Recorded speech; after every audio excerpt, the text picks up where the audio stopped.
Hello friends, welcome to the new episode of my channel. আমি Prince. তো এখন বেশ একটা বড় আপডেট তোমাদেরকে দেবো, এবং সেটা যারা জন আব্রাহামের ফ্যান্স রয়েছে তাদের জন্য তো খুবই বড় একটা খবর। আমার এই কথাটা বারবার মনে হয়েছে, জন আব্রাহাম অনেক বেশি কিছু ডিজার্ভ করে।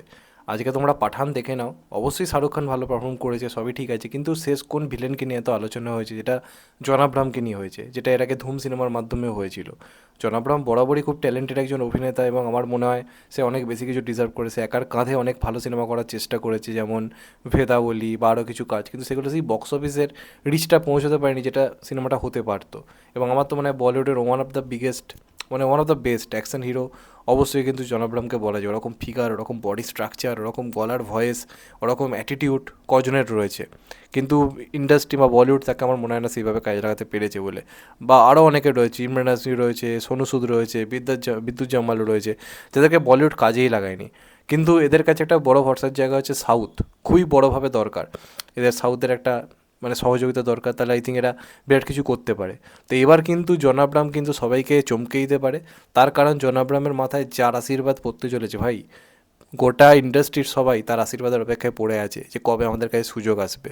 তো জন আব্রাহামের ভাগ্যের চাকা হয়তো খুলতে চলেছে, এবং সে প্যান ইন্ডিয়াতে একটা নিজের হিউজ বড় জায়গা হয়তো ক্রিয়েট করতে চলেছে। কথা হচ্ছে কীভাবে, তার কারণ আমরা সবাই জানি এস রাজামৌলি তার আপকামিং সিনেমা আনতে চলেছে, এবং সেটা নিয়ে বিরাট জলঘোলা চলছে। বিরাট বড় বাজেটের কাজ, বলিউডের ইতিহাসে শুধু নয়, মানে ইন্ডিয়ান সিনেমার ইতিহাসে শুধু নয়, সর্বকালের সেরা বিগেস্ট 1,000 কোটি টাকার সিনেমা হতে চলেছে, যেখানে আমরা মহেশবাবুকেও দেখতে পাবো। মহেশবাবুও বিরাট বড় একজন স্টার, কিন্তু সেরকম বড় পরিচালক নিজের কেরিয়ারে পায়নি, যেটা এবার মহেশবাবুর মাধ্যমে মানে রাজামৌলির মাধ্যমে পেয়েছে। তার জন্য এটা একটা বড় দিক, মানে এটা তো অবশ্যই। তো এই সিনেমাতে আমরা এর আগে খবর পাচ্ছিলাম যে মেন ভিলেন হিসেবে আমরা হয়তো পৃথ্বীরাজ সুকুমারকে দেখতে পারবো, এটা একটা অফিসিয়াল আপডেট উঠে এসেছিলো। এখন যেটা জানা যাচ্ছে, পৃথ্বীরাজ সুকুমারের সঙ্গে নাকি মানে এই প্রজেক্টটা নিয়ে কথাবার্তা চললো, এখন নাকি ফাইনালাইজ হয়েছে যে সেই কাজের অংশ হতে পারবে না কিছু ব্যক্তিগত কারণের জন্য। তো এখন চেষ্টা করা হচ্ছে তার জায়গায় অন্য কাউকে নিতে, এবং সেখানেই যে নামটা সবার আগে উঠে আসছে সেটা হচ্ছে জন আব্রাহাম। তোমরা ঠিকই শুনছো, এস রাজামৌলি জন আব্রাহামের সঙ্গে যোগাযোগ করেছে, জন আব্রাহামকে স্ক্রিপ্ট শুনিয়েছে, এবং জন আব্রাহাম নাকি ব্যক্তিগতভাবে রাজি। সেই সব কিছু ঠিক থাকে, তাহলে আমরা কিন্তু এই সিনেমাতে মহেশবাবুর এগেনস্টে একটা ভয়ঙ্কর ভিলেন হিসেবে কিন্তু জন আব্রাহামকে দেখতে পেতে চলেছি। এবং এস রাজামৌলি এমন একজন পরিচালক না, প্রত্যেকটা অভিনেতাকে ভয়ঙ্কর স্পেস দেয়। তোমরা বাহুবলী দেখো, লোকে আজও কাটাপ্পাকে ভুলতে পারেনি, লোকে আজও রানা ডাগ্গুবাতিকে ভুলতে পারেনি, দেবসেনাকে ভুলতে পারেনি, কাউকে ভুলতে পারেনি। প্রত্যেকটা ক্যারেক্টার এত স্ট্রং। তুমি ট্রিপল আর দেখে নাও, অজয় দেবগানের ছোট্ট ক্যারেক্টার কি ভয়ঙ্কর ইম্প্যাক্ট ফেলেছিল। এবং এনটিআর এবং রামচরণ তুমি কাউকে বলতে পারবে না যে কারোর পার্টটা কারোর থেকে ছোটো বলে। তো এই সিনেমাটাতেও কিন্তু জন আব্রাহামকে একটা খুব ইম্পর্টেন্ট ক্যারেক্টার দেওয়া হচ্ছে, এবং এমন ক্যারেক্টার যে ক্যারেক্টারটা লোকের রীতিমতো ফ্যান হয়ে যাবে, এতটাই স্ট্রং একটা ক্যারেক্টার তাকে দেওয়ার কথা ভাবা হচ্ছে।